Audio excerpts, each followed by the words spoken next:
Welcome to the Archive of Nations, whom are the custodians of the sacred records from time immemorial. Please subscribe and press the notification button as we have many lessons to educate and empower with a correct narrative of the past to create a lawful blueprint for the future. Cheikh Anta Diop, born December 29, 1923 to February 7, 1986, a Senegalese historian, anthropologist, physicist, and politician who studied the human race's origins and pre-colonial African culture. Diop's work is considered foundational to the theory of Afrocentricity, though he himself never described himself as an Afrocentrist. The questions he posed about cultural bias and scientific research contributed greatly to the post-colonial turn in the study of African civilizations. Diop argued that there was a shared cultural continuity across African people that were more important than the varied development of different ethnic groups shown by differences among languages and cultures over time. Some of his ideas have been criticized as based upon outdated sources and an outdated conception of race. Other scholars have defended his work from what they see as widespread misrepresentation. Born in Thaitou, Diourbel region, Senegal, Diop belonged to an aristocratic Muslim Wolof family in Senegal where he was educated in a traditional Islamic school. Diop's family was part of the Murid Brotherhood, the only independent Muslim fraternity in Africa according to Diop. He obtained the colonial equivalent of the Metropolitan French Baccalaureate in Senegal before moving to Paris to study for a degree. In 1946, at the age of 23, Diop went to Paris to study. He initially enrolled to study higher mathematics, but then enrolled to study philosophy in the Faculty of Arts of the University of Paris. He gained his first degree, license, in philosophy in 1948, then enrolled in the Faculty of Sciences, receiving 2 diplomas in chemistry in 1950. In 1949, Diop registered a proposed title for a Doctor of Letters thesis, The Cultural Future of African Thought, under the direction of Professor Gaston Bachelard. In 1951, he registered a second thesis title, Who Were the Pre-Dynastic Egyptians, under Professor Marcel Griaule. In 1953, he first met Frédéric Joliot-Curie, Marie Curie's son-in-law, and in 1957 Diop began specializing in nuclear physics at the Laboratory of Nuclear Chemistry of the Collège de France. He ultimately translated parts of Einstein's theory of relativity into his native Wolof. According to Diop's own account, his education in Paris included history, Egyptology, physics, linguistics, anthropology, economics, and sociology. In Paris, Diop studied under André Aimard, professor of history and later dean of the Faculty of Letters at the University of Paris, and he said that he had gained an understanding of the Greco-Latin world as a student of Gaston Bachelard, Frédéric Joliot-Curie, André Leroi-Gourhan, and others. In his 1954 thesis, Diop argued that black people had populated ancient Egypt. He specified that he used the terms Negro, black, white, and race as immediate givens in the Bergsonian sense, and went on to suggest operational definitions of these terms.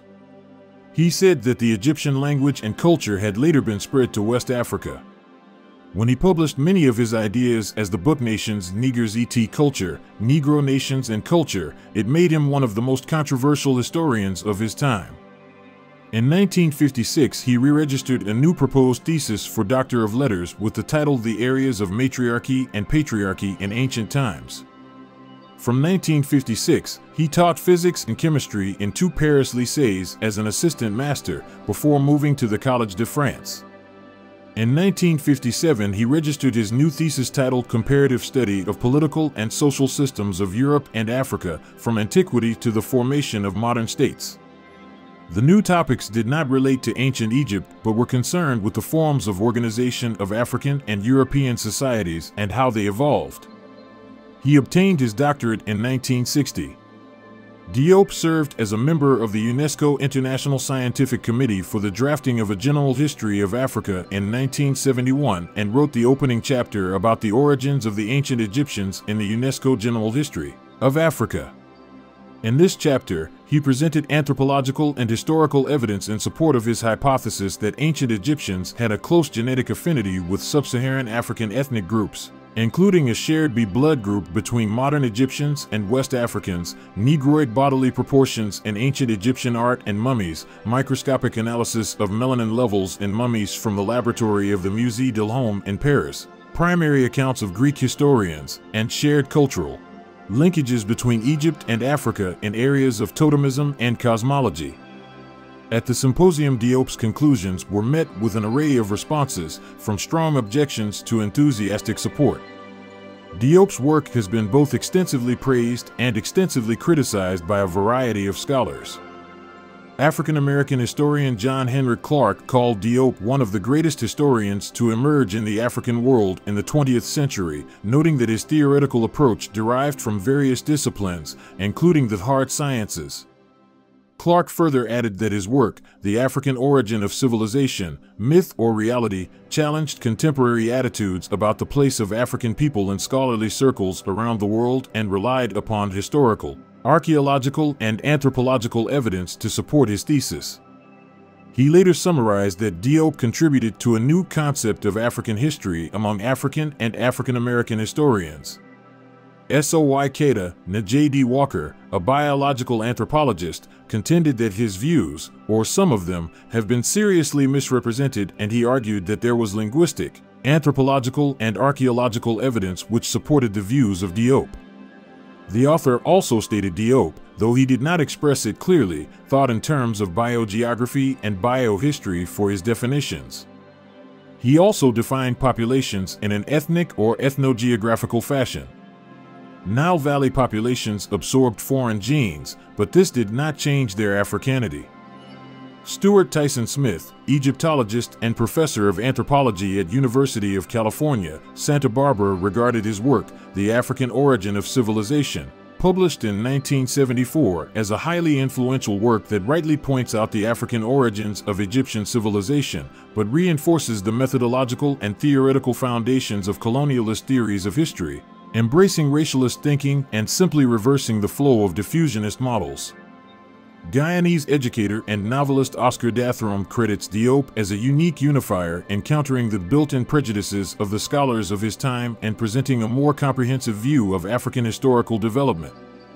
Bethwell Allen Ogut, a Kenyan historian and editor of UNESCO General History of Africa Volume 5, stated Cheikh Anta Diop wrested Egyptian civilization from the Egyptologists and restored it to the mainstream of African history. Esperanza Brizuela Garcia, professor of history, wrote that he was most persuasive among intellectuals of African descent in the diaspora and among Afrocentric scholars who had criticized the omission of Africa in the works of world historians. Garcia also added that his work, The African Origin of Civilization, best represented Afrocentric critique, but it does so without a serious engagement with the diversity and complexity of the African experience and offers only a limited challenge to the Eurocentric values it aims to dislodge. Toyin Falola, a Nigerian historian, called Diop's work passionate, combative, and revisionist and demonstrated the black origins of Egyptian civilization in his view. Farin Ni Krichain, an academic in African literature, described him as one of the most profoundly revolutionary thinkers Francophone Africa had produced in the 20th century, and his radiocarbon techniques had enabled him to prove, on the contrary to the claims of European Egyptologists, many of the ruling class of ancient Egypt whose achievements Europeans revered had been black Africans. Helen Tilley, associate professor of history at Northwestern University, noted that the academic debates over the African origin of civilization still continued, but that the more general points that Cheikh Anta Diop sought to establish have become commonplace, and no one should assume a pure lineage can be attributed to any intellectual genealogy because entanglements, appropriations, mutations, and dislocations have been the norm, not the exception. Don Y. Curry, associate professor of history and ethnic studies, stated, Diop's greatest contribution to scholarly endeavors lies in his tireless search for physiological and genetic evidence to support his thesis. Using mummies, bone measurements, and blood types to determine age and evolution, Diop revolutionized scientific inquiry, but she noted that his message was not initially well received, but more and more scholarship began to support Diop's conclusions, earning him international acclaim. Josep Cervello Autuori, associate professor and lecturer of Egyptology, assessed the cultural tradition established by Diop and noted that the West had failed to consider its contributions, sometimes ignoring them completely, and sometimes considering them as the fruits of the socio-political excitement in the era of African independence. Autuori argued that the academic contributions of Diop should be recognized as a recontextualization and a rethinking of the pharaonic civilization from an African perspective due to the continued parallels between Egypt and Africa. Diop was awarded the joint prize of most influential African intellectual along with W.E.B. Du Bois at the First World Festival of Black Arts in 1966. He was awarded the Grand Prix de la Mémoire of the GPLA 2015. The Cheikh Anta Diop University, formerly known as the University of Dakar, in Dakar, Senegal, is named in his honor.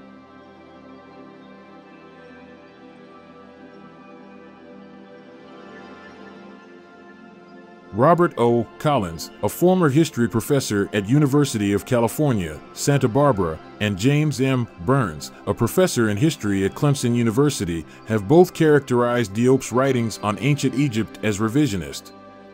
Diop's book Civilization or Barbarism was described as Afrocentric pseudo-history by professor of philosophy and author Robert Todd Carroll. According to Marnie Hughes Warrington, Diop's works were criticized by leading French Africanists who opposed the radical movements of African organizations against imperialism, but they, and later critics, noted the value of his works for the generation of a propaganda program that would promote African unity. Likewise, Santiago Juan Navarro, a professor of Spanish at Florida International University, described Diop as having undertaken the task of supporting this Afrocentric view of history from an equally radical and mythic point of view. Historian Robin Dericourt, in summarizing Diop's legacy, states that his work increased Francophone black pride, though trapped within dated models of racial classification. Stephen Howe, professor of the history of colonialism in Bristol University, writes that Diop's work is built mostly upon disagreements with Victorian-era thinkers like J.J. Bachafin, Lewis Henry Morgan, and Friedrich Engels, and criticizes him for failing to take modern research into account. Kevin MacDonald, a doctor of archaeology, was critical of what he saw as Diop's cavalier attitude in making amateur, non-statistical comparison of languages between West Africa and Egypt. MacDonald also felt that such attitude showed a disrespect for the discipline and for the methodology of linguistics. He did, however, state that Diop had asked appropriate and relevant questions regarding possible relations between Egypt and the African continent beyond Nubia. Historian Clarence E. Walker criticizes Diop's claim that Ramses II was black as being without qualification, a futile exercise and probably the single most unsuccessful effort on the part of a scholar to determine the racial origins of an Egyptian notable. Mary Lefkowitz, scholar of classics, accuses Diop of supplying his readers only with selected and, to some extent, distorted information. She criticizes his methodology, stating that his writing allows him to disregard historical evidence, especially if it comes from European sources.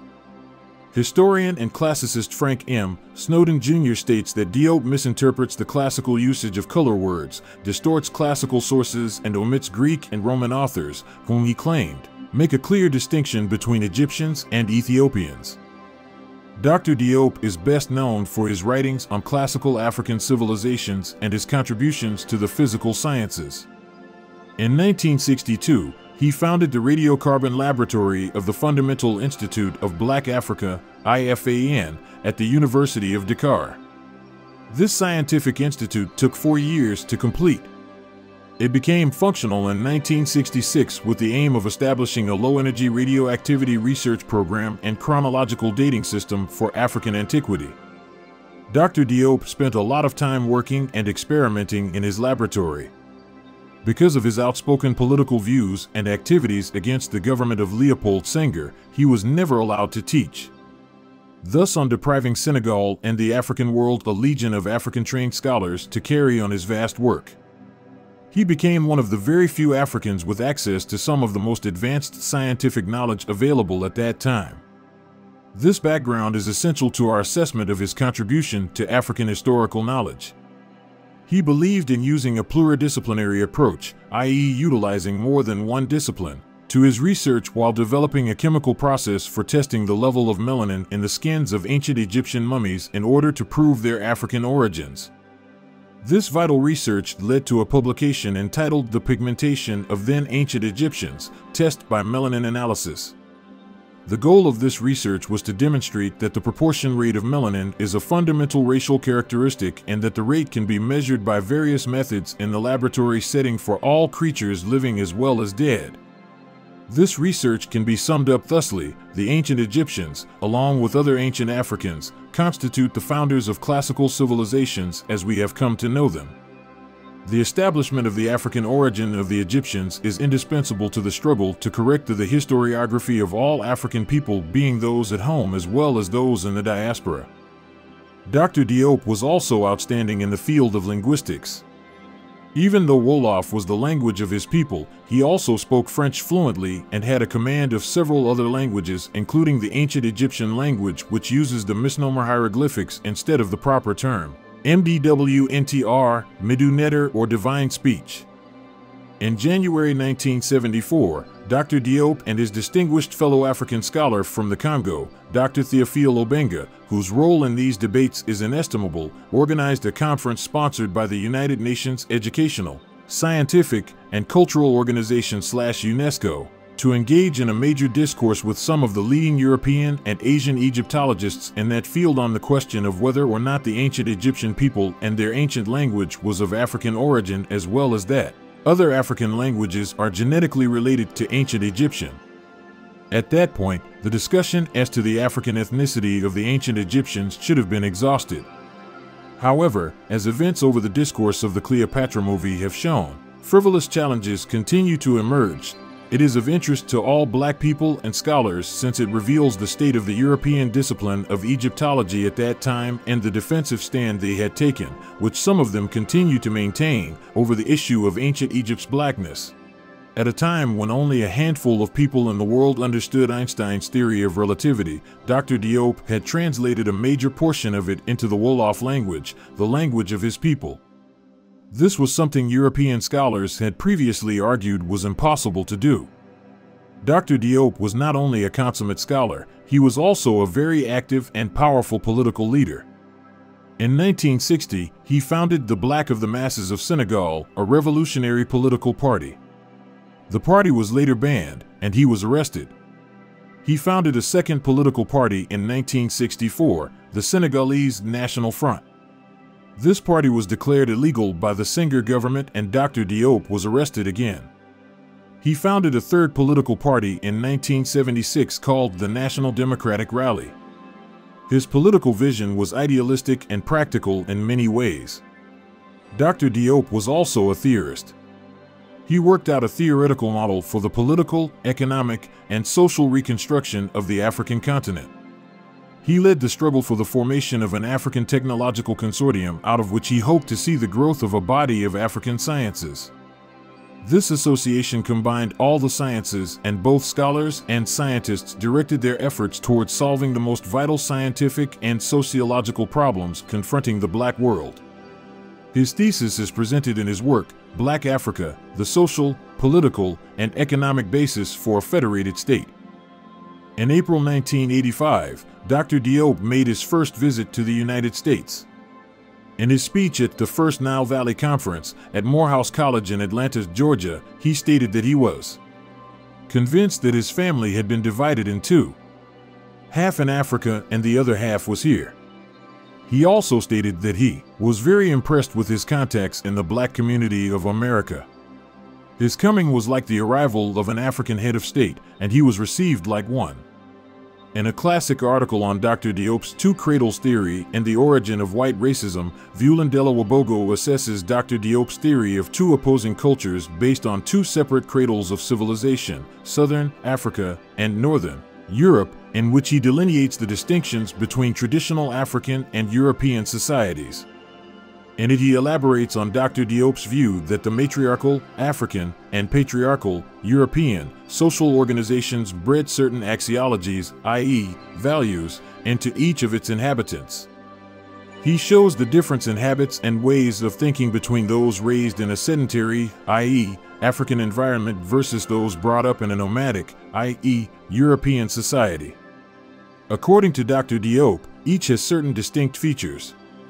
The Southern cradle, sedentary societies, matrilineal descent, abundance of vital natural resources, one universal supreme deity, collectivity, xenophilia, love of strangers, burial, agrarianism, and a gentle, idealistic, peaceful nature endowed with a spirit of justice, matriarchal family, emancipation of women in domestic life, territorial states, cosmopolitanism, social collectivism, material solidarity of right for individual which makes moral or material misery unknown, ideas of peace, justice, goodness, and optimism, literature emphasizing novel tales, fables, and comedy. In contrast, the Northern cradle, nomadic societies, are distinguished by patrilineal descent, familistic gods, individualism, xenophobia, fear of strangers, cremation and nomadism, bareness of resources, nomadic hunting and piracy, ferocious and warlike nature with a spirit of survival. Patriarchal families, debasement and or enslavement of women, city-state parochialism, individualism, moral solitude, disgust for existence, pessimism, and literature favoring tragedy. These distinctions, according to Dr. Diop, are the reason behind the rise of white racism, along with its associated violence, as a mass-based social philosophy coming from the caste system of Vedic India being the origin of capitalism. At the 1974 UNESCO Symposium in Cairo, two African scholars, Cheikh Anta Diop and Theophile Obenga, were able to conclusively demonstrate that ancient Egypt was a black African civilization and explain the Nubian Meroitic script. He believed that ancient Egypt was a black African civilization and that its achievements had been unfairly attributed to other races, particularly Europeans. Diop's work was groundbreaking because it challenged the dominant narrative that had been established by European scholars, who had claimed that ancient Egypt was a Mediterranean civilization and that its people were not black. Theophile Obenga, a Congolese historian and linguist, was another African scholar who challenged the Eurocentric view of ancient Egypt. Obenga's work focused on the Meroitic script, an ancient writing system used by the people of the Kingdom of Kush, which was located in what is now Sudan. The Meroitic script had long been a mystery to scholars, and many had dismissed it as a dead language that could not be deciphered. However, Obenga believed that the Meroitic script was a key to understanding the true origins of ancient Egypt. At the 1974 UNESCO Symposium in Cairo, Diop and Obenga presented their findings to an international audience of scholars and experts. Their presentations were groundbreaking because they provided evidence that directly contradicted the Eurocentric view of ancient Egypt. Diop's presentation focused on the physical anthropology of ancient Egyptians and demonstrated that they were of African descent. He argued that the ancient Egyptians were part of a broader black African civilization that included other cultures, such as the Nubians, the Ethiopians, and the people of the Congo. Obenga's presentation focused on the Meroitic script and demonstrated that it was a direct ancestor of the hieroglyphic script used by the ancient Egyptians. He argued that the Meroitic script was not a dead language, but rather a living language that was still spoken by the people of Sudan. Obenga's presentation also challenged the Eurocentric view that the hieroglyphic script had been invented by the ancient Greeks or Phoenicians and that the ancient Egyptians had no real connection to the script.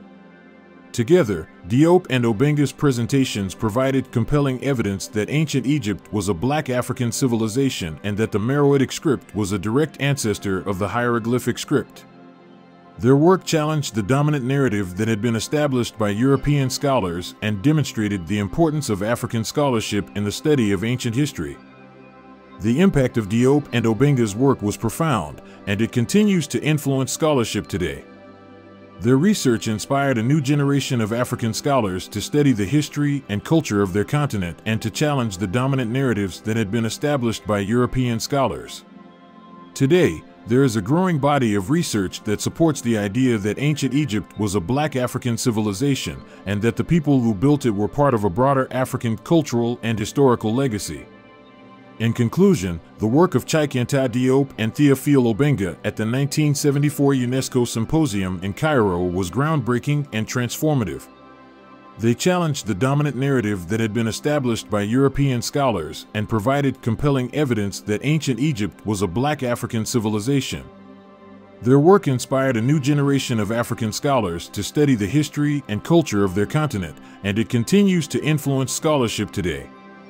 Ultimately, the legacy of Cheikh Anta Diop and Dr. Theophile Obenga is that of Afrocentric scholars who were able to establish the Black African origins of ancient Egypt at the 1974 UNESCO Symposium in Cairo. In 1974, Cheikh Anta Diop was one of about 20 participants in a UNESCO Symposium in Cairo, where alongside Theophile Obenga from DRC, and a few others he established the African origin of the ancient Egyptian civilization and led all the European Egyptologists and anthropologists that claimed Kemet, a European civilization, to surrender.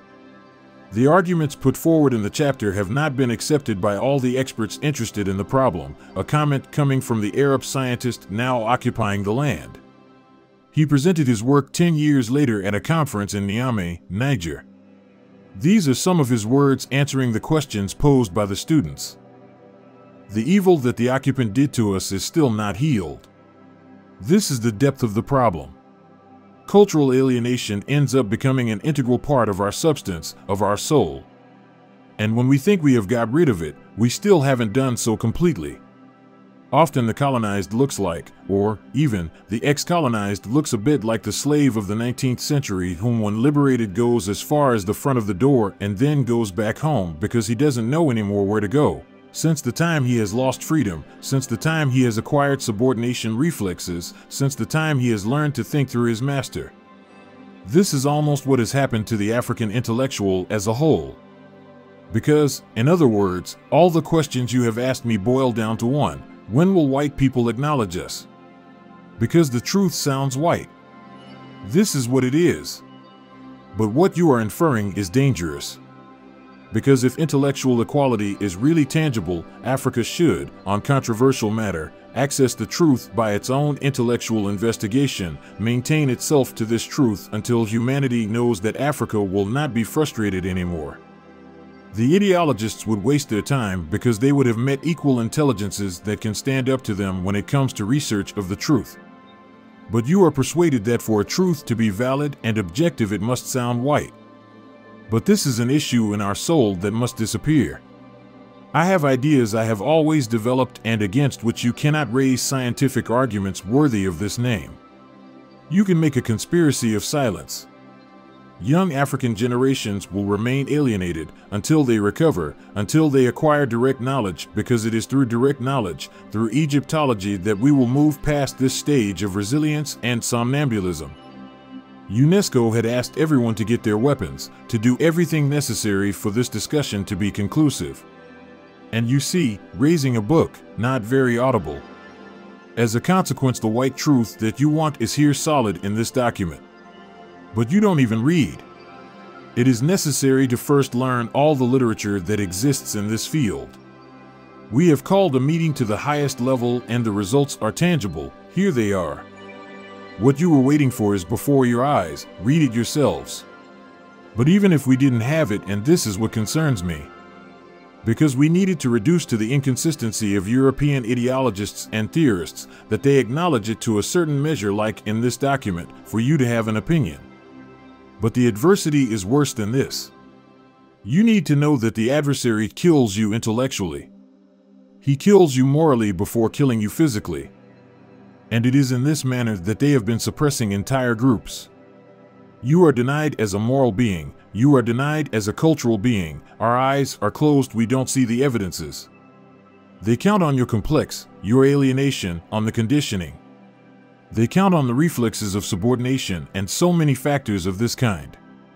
And if we don't know how to emancipate ourselves by our own means, there is no salvation. At this point, the question you asked me, you've answered it. Because you've answered by actions of inferiority, so in a sense you have proved or suggested the inferiority of the black world.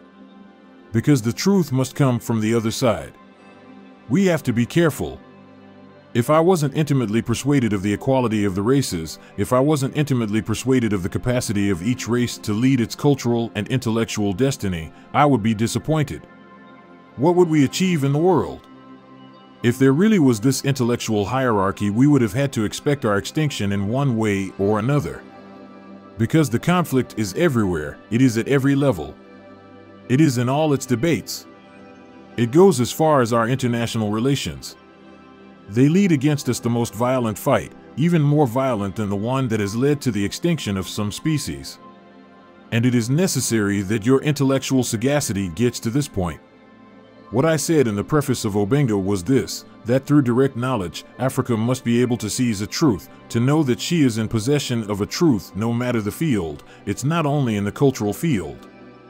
And to maintain herself to this truth by using conservatory methods until everyone accepts it, until we know that the trickery is over. That they are not facing children or newborns anymore. But it is at the same time an intellectual reaction, a cultural reaction.